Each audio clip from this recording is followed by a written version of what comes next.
Here at Oliver's Campers, we do more than just sell great campers. We also service everything that we sell.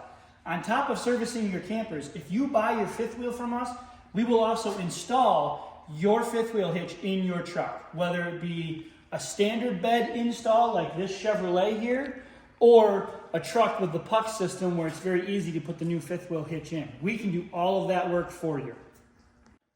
Not only do we install traditional fifth wheel hitches, we're also on this truck installing a puck system in the bed of this truck for the fifth wheel hitch.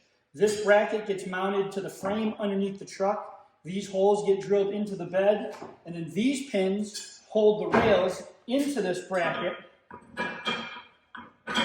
just like that.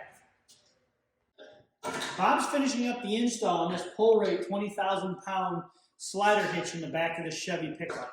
As you can see, the holes have been drilled in the frame, the brackets are mounted to the frame, and he's just finishing up the install right now. Why don't you come over here and I'll show you how we put the brackets to the frame of the truck.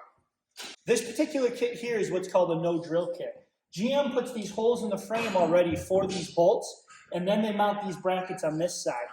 These are connected to the frame rails that are in the bed of the truck right now that Bob's finishing up connecting to the hitch itself. So the purpose for this pull-right auto slide hitch is for shorter bed trucks like this Chevy. When you hook a fifth wheel up to it and you go to back it up or maneuver it, it's going to slide the head of this unit back, which is going to slide the cap of the camper back so you don't damage the cab of your truck or break the back glass out of it. For more details on these and more hitches for your fifth wheels, give us a call, shoot us an email, or stop in and see us today.